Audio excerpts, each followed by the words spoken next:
I don't even have to like play a morality game with this. Straight up, do not talk to me on the weekend. I love bookkeeping.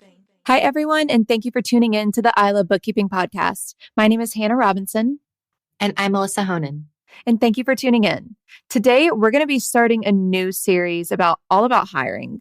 But before we do that, we love to do these fun transitions where we talk about something maybe a little bit off the beaten path. And today, we're going to be talking about, do you answer clients on weekends?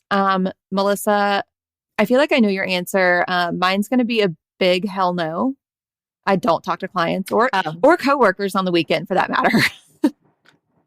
Definitely not. No. Definitely not. No. For so many reasons. I mean, I feel like I don't even have to like play a morality game with this. Straight up, do not talk to me on the weekend. If you have to do with my job, don't want to do it. Don't want to talk to you. I close Slack on the weekend. If it's a holiday, it's definitely closed. The laptop is closed. Absolutely. Hell no. Not talking to clients on the weekends. I will say that I do occasionally like log into Slack and like answer bookkeepers or something like that. But it's very few and far between that people do work on the weekends. But occasionally the bookkeepers will choose to work on the weekends because maybe they're doing something during the week. But for the most part, they really don't need me anymore. Like they used to need me for things, but I pretty much have other people in place. So, I think when it comes to clients, though, I don't want to set a bad precedent that they feel like they can get a hold of me at any time. And then I can't meet their expectations. In fact, if it's after hours, I will not talk to you. Oh, yeah. No, after hours on the weekdays either. No. And it's so funny because Daniel is very like on all the time. Like he is always working. Like when we have like a new promotion running for automation for painters, like it rings his phone at any time. And it was getting so annoying. And I was like, look, at least like you got to pick a closing time, right? Like we're not going to be able to sustain people's expectations. Like if you are answering the phone at 9 o'clock at night, like they're going to always expect that. And that just shouldn't be your norm. Like working hours, stick to them. And it's so funny. Like we'll be making dinner and he'll be like, oh, the client like got back to me. And then he'll like pause and he'll be like, I shouldn't answer it. Right. And I'm like, no, you shouldn't. And he's like, but I'm not going to be able to think about it. Stop thinking about it. And so I'll be like, okay, how about this? Write a response and schedule it to go out on Monday. How about that? And he's like, oh, okay. I think I just spent so many years working weekends that I'm just like, do not talk to me. 1,000%. Yeah. Yes. Anybody that's ever worked like, a non-traditional job where you're working all weekend and like you always had to deal with those people that were like, oh my God, do you have any fun plans this weekend? And you're like, no, I work here. I don't. So now I get to have fun plans on the weekend, which a lot of times is me doing nothing. And I'm not going to answer clients. That's for damn sure. Today's show is brought to you by Keeper, the one app to run your bookkeeping business. Keeper helps you get faster client responses with your own custom branded QuickBooks integrated client portal. Finally, you can say goodbye to those pesky spreadsheets full of uncategorized transactions. Keeper also helps you catch those embarrassing coding errors before your clients do. And with Keeper, you can generate beautiful custom reports that your clients will absolutely love to read. To find out more, go to keeper.app. That's keeper.app. Mention I Love Bookkeeping to get 20% off your first 3 months. Again, go to keeper.app to find out more. Thank you for listening. So here's another thing that I have found, maybe with a little bit of like the older generation, and not to be offensive. No one is handing out gold stars for killing yourself working on the weekend, unless you are literally like a doctor saving lives or like in the medical field. I don't know what it is about the older generations that are like, think they get a cookie for like extra hard work. It's like, no.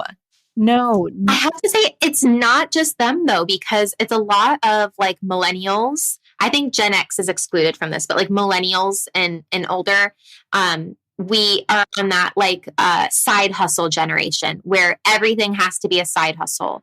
And so I think for like bookkeeping business owners, it's different because it's not a job, right? This is you trying to create your life and you feel like you always have to be on. And if you're doing something, it has to be making money, and you can't have hobbies unless your hobby is making you money. Like this thought, so I feel like people get stuck in this trap that if they're not hustling 24/7, then they're not working hard enough. And that's the reason that they're not successful or they're not where they want to be in life. When actually, I feel that when you work yourself too hard, you will hold yourself back from your goals. Yeah, because you're going to burn out. Like that's inevitable. You're gonna burn the out. burnout's going to happen 1000%. one way or another. But I am just so adamant about after hours is my me time. And it's my friend time and it's my family time. And no, I don't want to work. I don't want to talk to you. I shut Slack off. I like close the apps on my computer. I shut it off. And that's something you pushed me to do because I was just closing my laptop with everything still open. No, my phone is on do not disturb. The second that evening rolls around or the weekend, it is on D&D. Don't call, don't message. There is nothing to me that could awaken me from my weekend slumber.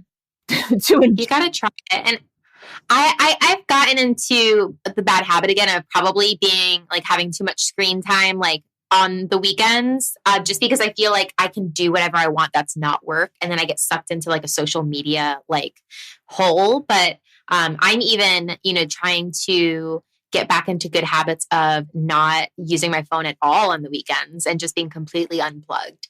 Highly recommend that for anybody that's willing to try that too, because then once you get back to work, you just kind of feel like, oh, okay, like this again. But like, you weren't in front of screens all weekend. So I feel like it kind of like resets you and like refreshes you. Yeah. Yeah, I definitely am anti work on the weekends. Won't answer a client. Also, in what instance is there a bookkeeping emergency that you have to stop your family time on the weekends? Never. Okay, so this will have to be another episode, but I have always said there's no such thing as a bookkeeping emergency. However, I had a bookkeeping emergency. But it wasn't on a weekend, but it was like all hands on deck, like multiple employees working to get this fixed for a client. So we'll have to talk about that in another episode, like the one in a lifetime bookkeeping emergency, what that looks like. But if it was on a weekend, we probably would have been like, we can deal with this on my, I don't know. I probably would have helped the client if it was on a weekend because it was that big of a deal. Wow. Okay. We'll have to dive into that in another episode, but yeah. We want to hear from you guys on your thoughts on taking clients on the weekend or taking clients' messages on the weekend. Please shoot us a message at hello@ilovebookkeeping.com. Again, that's hello@ilovebookkeeping.com. We always love hearing from you guys. Don't forget to subscribe. We have new episodes out every Tuesday and Thursday, available on Apple Podcasts, Google Podcasts for Android, and Spotify. My name's Hannah Robinson. And I'm Melissa Honan. And thank you for listening to this short and sweet episode of the I Love Bookkeeping podcast. I love bookkeeping. Here's a little shout to all my friends working hard at keeping the books. You want to change your life, you want to grow that biz, it's not as hard as it looks. Be a money guide, a profit coach, step up your game and see